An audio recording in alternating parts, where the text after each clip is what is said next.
Yes, कोई बताएंगे sir? श्रीमान जी, हाँ जी विग्रह करते समय कारकों का प्रयोग होना चाहिए। नो। श्रीमान जी, कर्मधा विशेषण विशेष्य होना कर्मधारय चाहिए। समास मैंने हाँ कहा। जी, विशेषण और विशेष रहेगा। विशेषण और विशेष। Very good. विशेषण या विशेष। तो दो शब्द होते हैं, दोनों में एक विशेषण और दूसरा विशेष है। विशेष। या एक उपमेय और एक उपमान। इस प्रकार मतलब एक शब्द या एक वस्तु से किसी और एक वस्तु को किसी एक और शब्द से तुलना करना, कंपैरिजन जिसे कहते हैं, ऐसे शब्दों को कर्मधारय कहते हैं। जैसे विग्रह करने पर है जो, के समान। और किसी ने मैसेज किया था, शायद बिंदुश्री लगता है। बिंदुश्री है आज? हाँ श्रीमान जी। यस, बताओ। श्रीमान जी, मैंने कुछ नहीं पूछा। तो क्या भुवनाश्री? भुवनेश्वरी श्रीमान जी। ईश्वरी? हाँ श्रीमान जी। बताओ। और एक उदाहरण आता है, मैंने नहीं बताया। चलिए, जब हम उदाहरण देखेंगे अपने आप पता चल जाएगा। नेक्स्ट, और एक उदाहरण पर हम लोग जाएंगे जिसका नाम है बहुब्रीहि समास। तो इसमें और कर्मधारय में आप लोगों को हमेशा कंफ्यूज रहता है, तो थोड़ा नियम ढंग से जान लेंगे तो फिर वह दिक्कत आसानी से दूर हो जाएगी। बहुब्रीहि का परिभाषा ऐसी है, जिस समासिक पद में कोई भी पद प्रधान न होकर, चाहे वह पूर्व पद हो या उत्तर पद हो, कोई प्रधान मेन शीर्ष न होकर अन्य मतलब थर्ड, कोई अन्य पर्सन, दूसरों के बारे में तीसरा पद प्रधान होता है,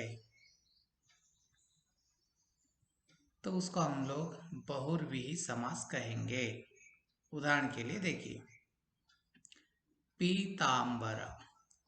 देखिए, पीत मतलब पीला, अंबर मतलब वस्त्र। अब न पीला और न अंबर प्रधान है, यह पूरा समस्त पद हमको यह बता रहा है कि किसी और को सूचित कर रहा है, मतलब संकेत कर रहा है। किसे कहते हैं पीतांबर? जिसके वस्त्र पीले हैं, तो हम उसको कहते हैं श्री कृष्ण को, जिस भगवान विष्णु विष्णु। विष्णु। तो अब यहाँ पर यह तीसरा शब्द प्रदान हो गया। समास विग्रह करने पर कोई प्रधान शब्द न होकर किसी अन्य व्यक्ति या अन्य शब्द पर हम लोग प्रधान मान रहे हैं, उसको सूचित कर रहे हैं, संकेत कर रहे हैं, तो उसको हम लोग बहुब्रीहि समास कहेंगे।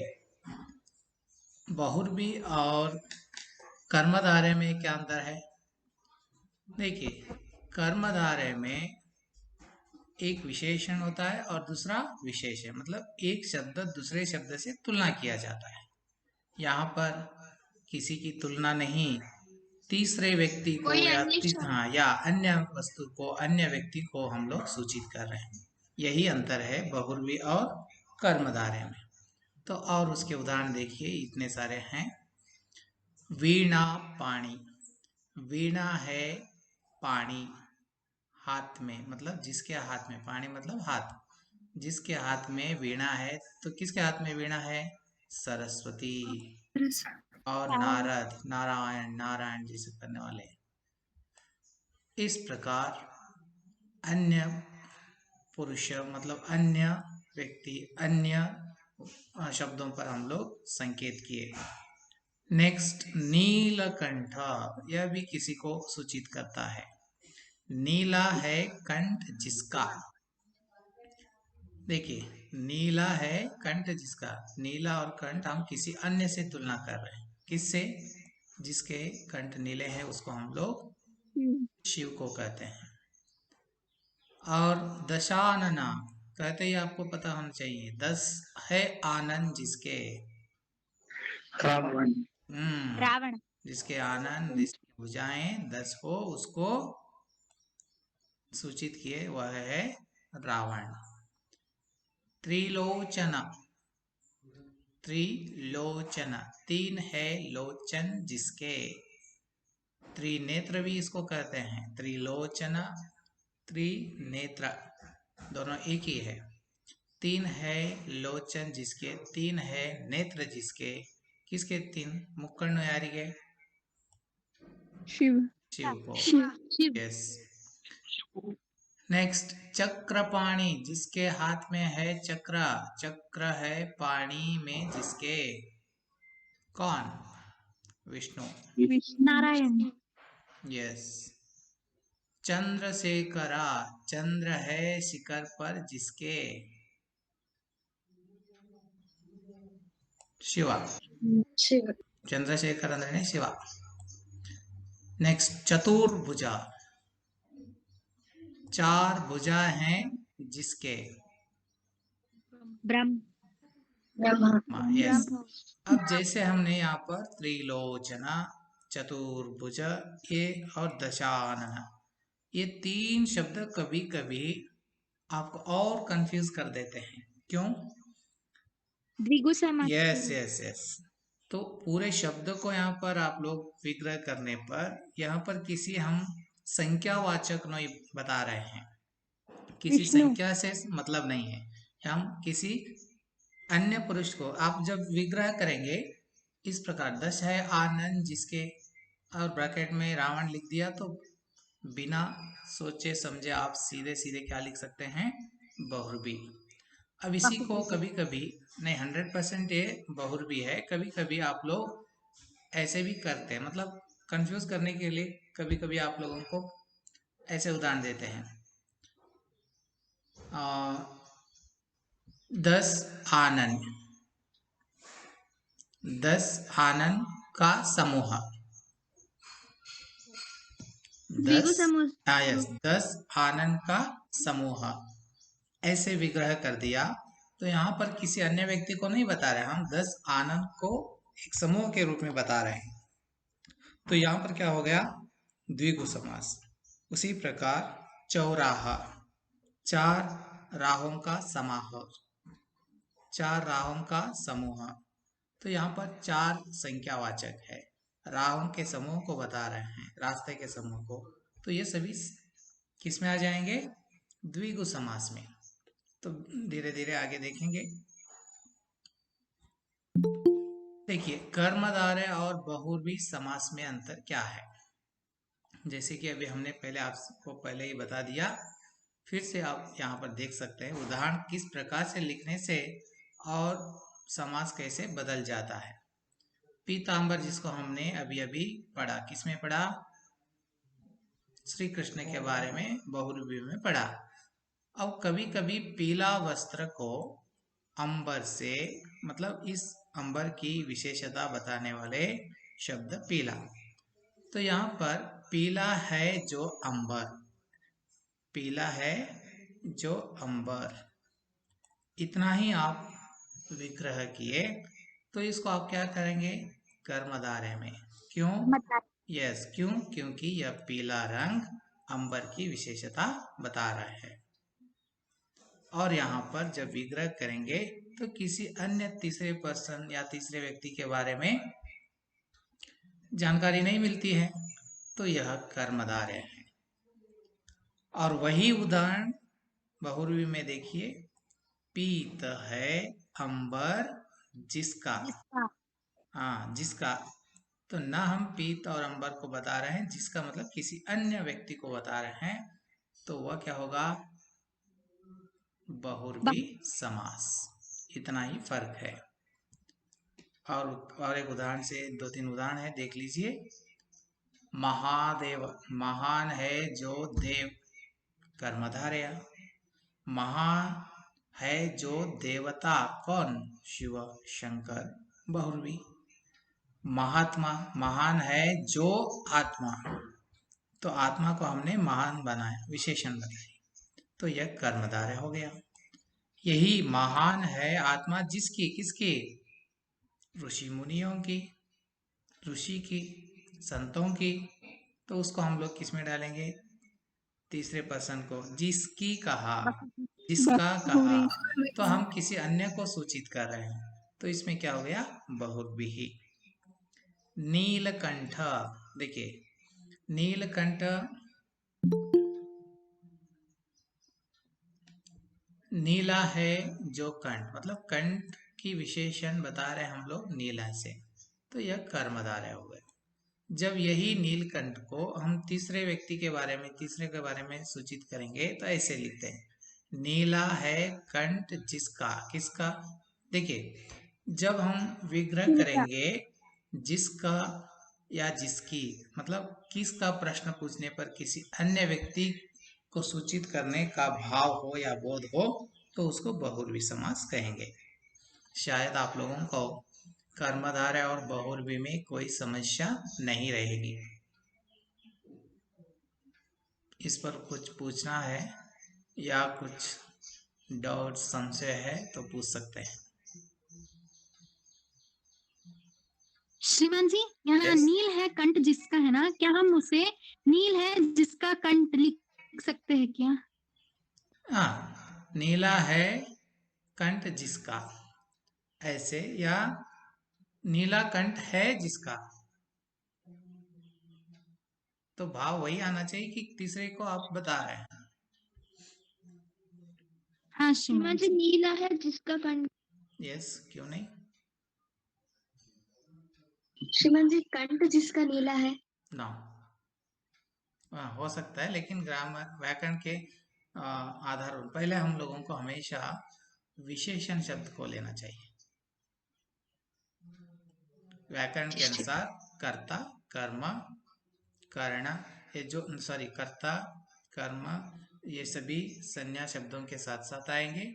जब वाक्य की रचना होती है तो पहले संज्ञा शब्द आता है, या संज्ञा के बदले में सर्वनाम आ सकते हैं।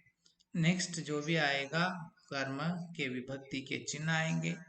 उसके बाद कर्म के शब्द, जैसे राम ने रावण को, राम ने रावण को, देखिए राम संज्ञा है, रावण भले ही संज्ञा है लेकिन यहाँ पर कर्म है उसका।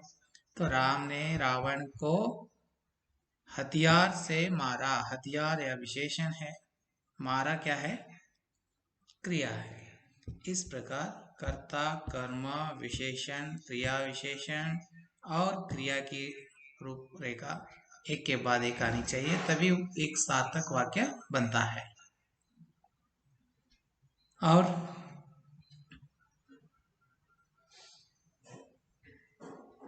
दो उदाहरण चलेंगे आगे। भरत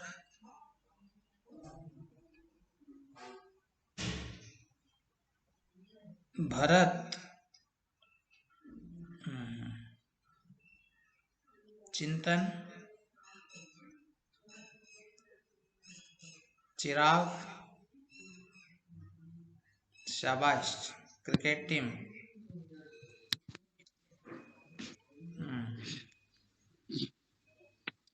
तो समझ में आ रहा है मिस्टर चरण? ऑन करके चला गया। यस, चिंतन। Yes sir. ओके, तो अगला उदाहरण है द्वंद्व समास।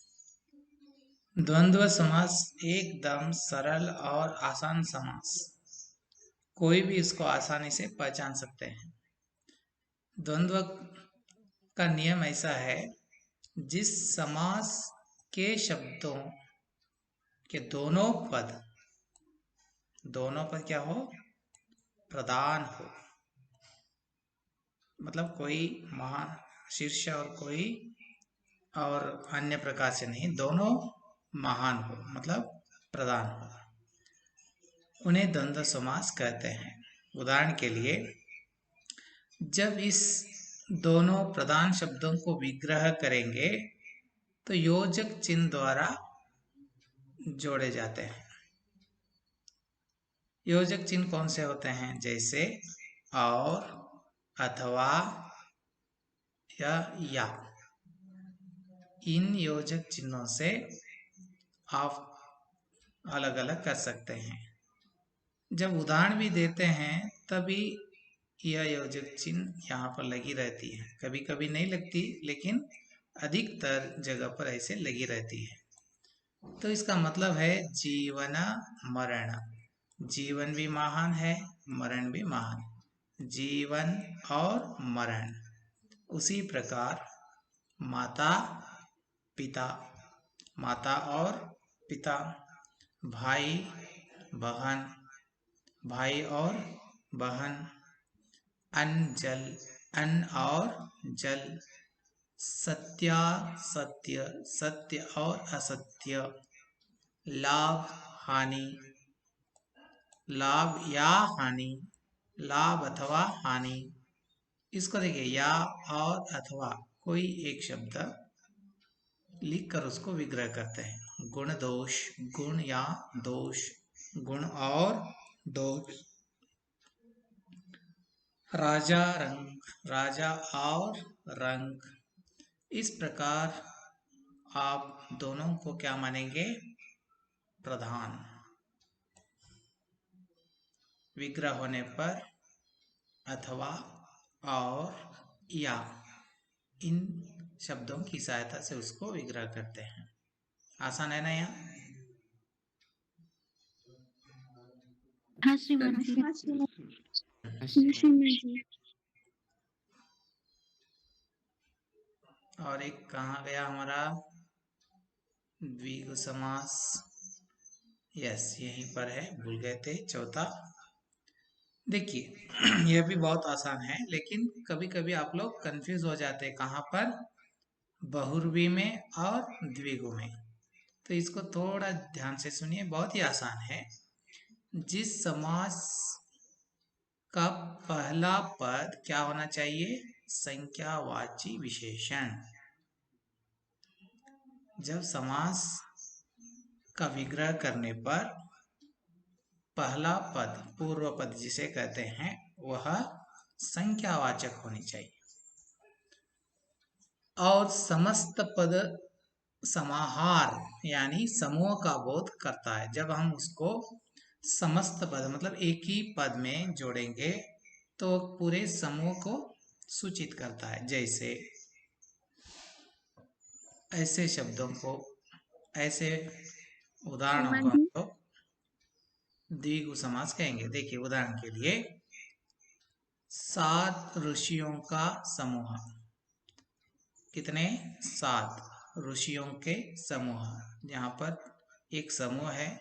किसका समूह है? ऋषियों का समूह है। कितने लोग हैं उसमें? 7। अब इन 7 ऋषियों के समूह को विग्रह करने पर अब एक समस्त पद में उसको कैसे लिखेंगे? सप्तऋषि, सप्तर्षि। सप्त मतलब 7, ऋषि मतलब संत, साधु। नेक्स्ट, त्रिभुजा। देखिए, त्रि का मतलब है 3, 3 भुजाओं का समूह। जब विग्रह करेंगे का समूह या का समाहार, इन 2 शब्दों से आप विग्रह कर सकते हैं। समूह और समाहार एक जैसे है। नवरात्रि, 9 रात्रियों का समाहार। त्रिशूला, 3 शूलों का समूह। सतसई, 700, 700 मतलब दोहों। 100 मतलब इनको क्या कहते हैं? सतसई एक दोहों को कहते हैं। दोहा मतलब जो कबीर दास ने सतसई लिखी है, उस सतसई में कितने? 700 दोहे हैं, तो उसको सतसई के रूप से कहा गया। तो सत मतलब 7, सही मतलब दोहे, तो 700 का समाहार। नेक्स्ट, पंजाब, पंच 5, अबों मतलब जल, नदियों का समूह, तो उसको द्विगु समास कहते हैं। तो पहला पद सभी क्या हो गए? संख्यावाचक। विग्रह करने पर समूह या समाहार के रूप में कर सकते हैं। तो ये थे 6 उदाहरण।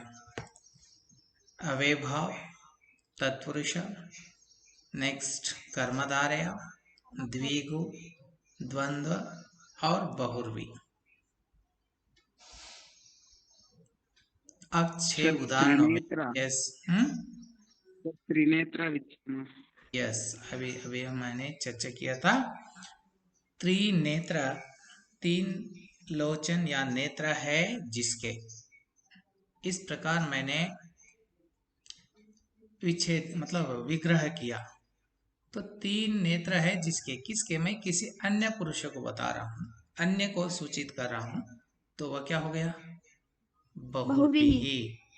अब जब उसी 3 नेत्र को यहाँ पर ले आएंगे द्विगु में, कैसे, 3 नेत्रों का समूह, 3 नेत्रों का समूह या समाहार, उसको क्या कहेंगे, द्विगु।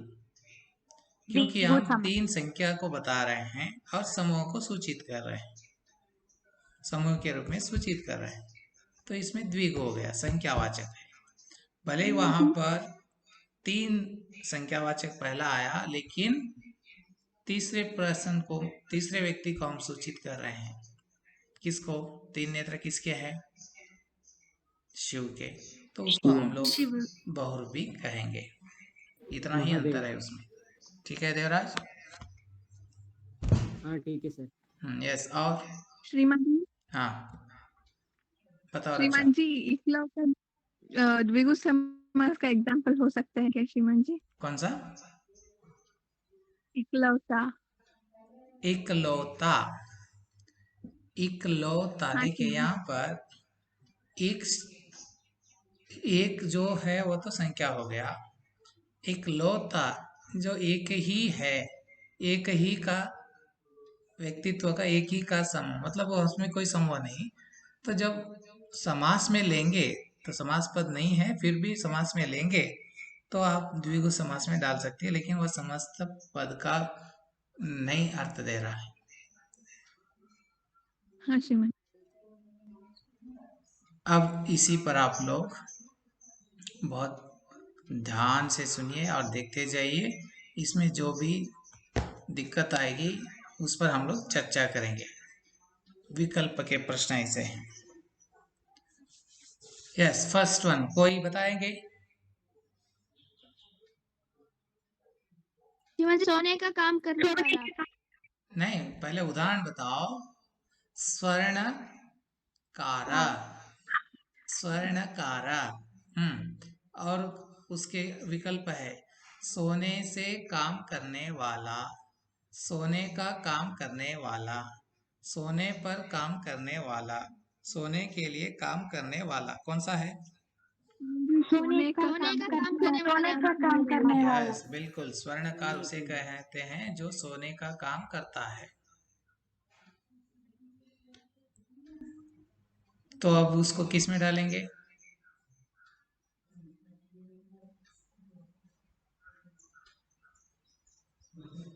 तत्पुरुष समास। का, के, में, पर, से, जो भी हो, ये सभी तत्पुरुष समास में आते हैं। बिल्कुल सही। नेक्स्ट। धन प्राप्त। हाँ, धन से प्राप्त। धन से प्राप्त। धन को प्राप्त। धन को प्राप्त। धन के लिए प्राप्त गलत है, धन से धन प्राप्त। को प्राप्त धन से गलत प्राप्त। है। धन प्राप्त, धन से प्राप्त यह सही है, धन में प्राप्त वो भी गलत है। जिसको धन प्राप्त हुआ है धन से प्राप्त कहा जाता है, मतलब उसको धन से तृप्त है, प्राप्ति है वह, तो उसको हम किस में डालेंगे? तत्पुरुष बिल्कुल समास। सही। हाँ, नेक्स्ट। ध्रुवा, थर्ड।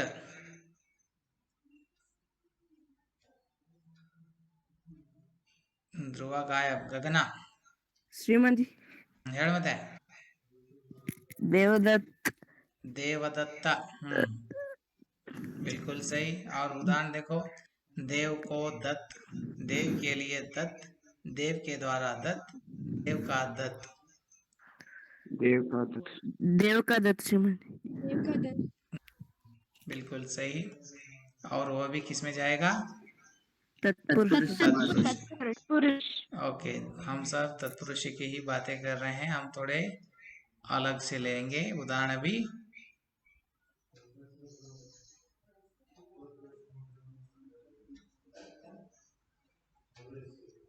ये सभी वो हो गए थे। चलिए अभी नेक्स्ट इसमें जाएंगे।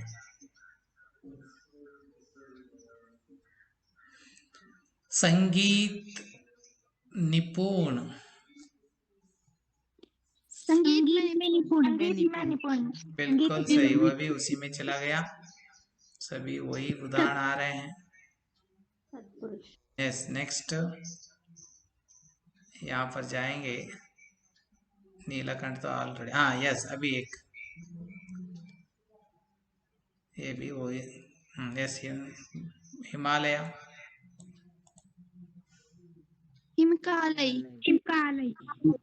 तत्पुरुष हो गया।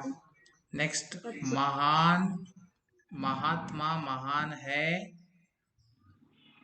महात्मा देखिए, महान है जो आत्मा। कर्मधारय समास। बिल्कुल सही, कर्मधारय। नेक्स्ट, स्नान घर। स्नान के लिए घर, के लिए। यस, तत्पुरुष में कौन सा तत्पुरुष? कर्म तत्पुरुष। यस, संबंध।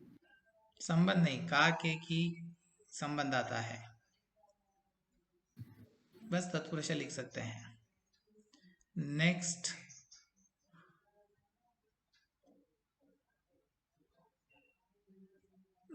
यार हाँ सभी, हाँ यस, इसको लो।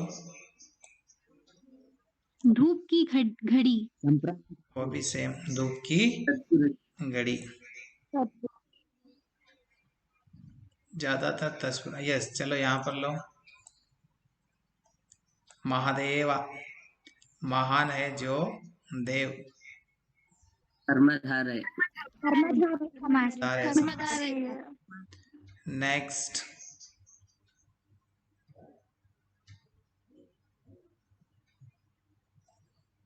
ज्यादातर वही है। नीलकंठ तो हो गया। यस, ये लीजिए।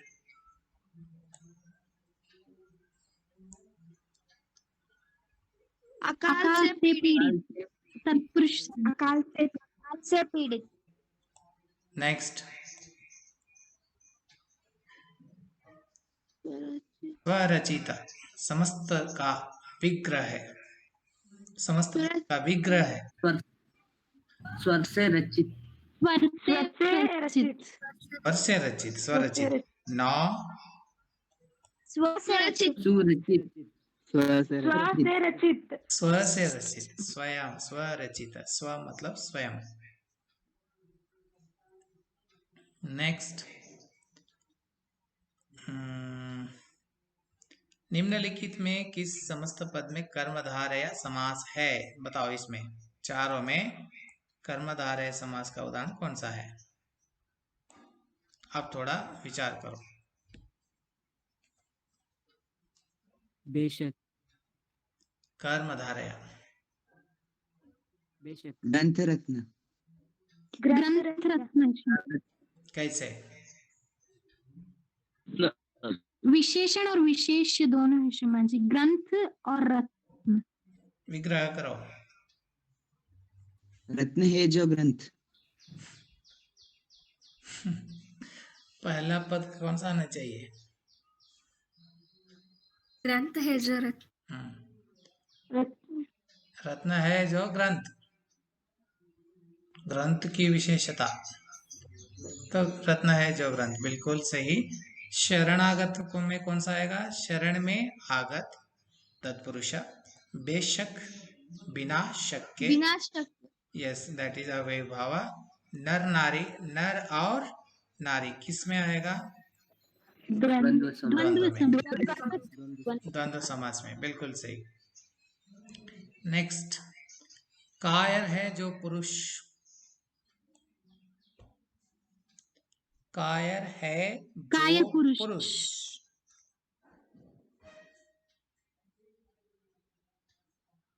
कापुरुष। कायर पुरुष। कायर पुरुष, कापुरुष, कमजोर पुरुष, कायर और पुरुष, कौन सा सही है? कमजोर पुरुष।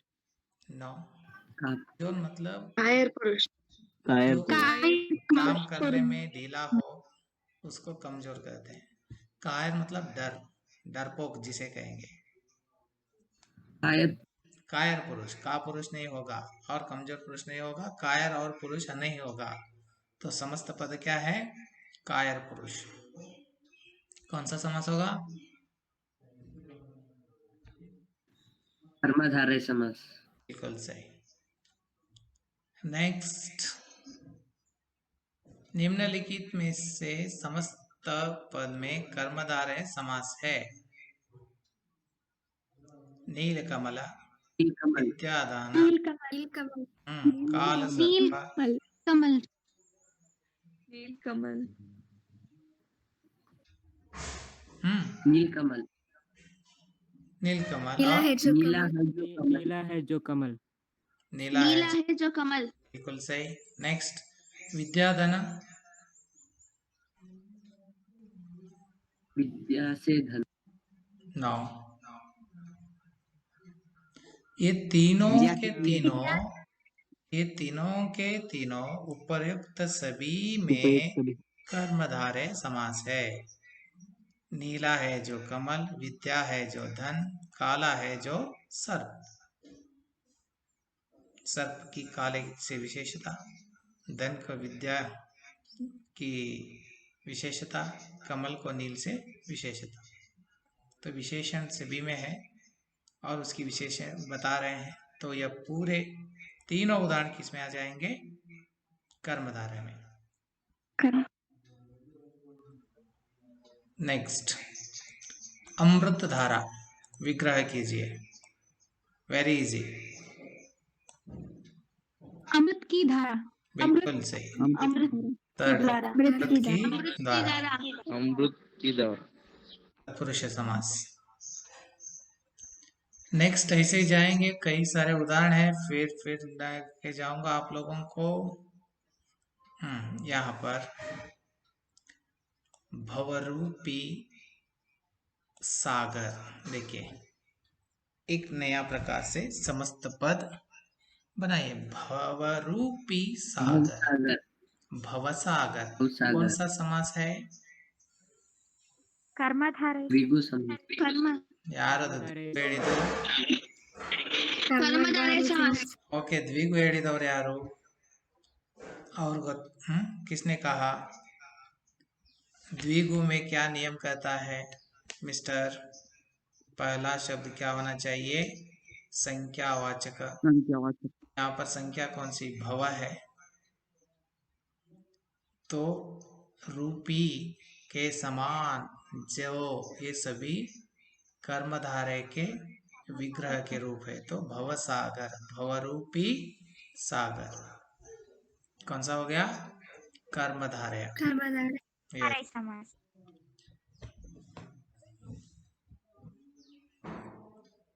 निम्नलिखित में से कर्मधारय समास है।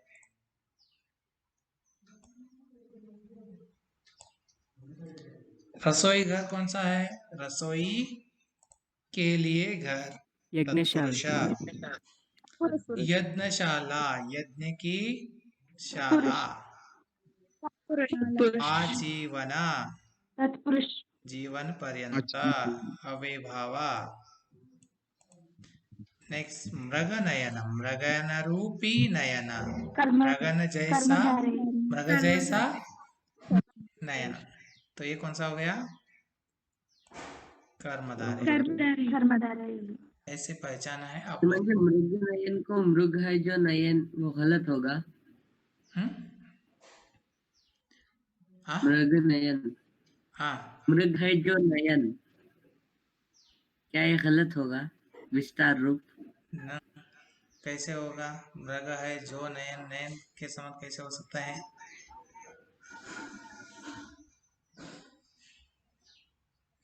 उसको विस्तार करेंगे तो मृग रूपी ಅಂದ್ರೆ उसकी तरह, उसके जैसे।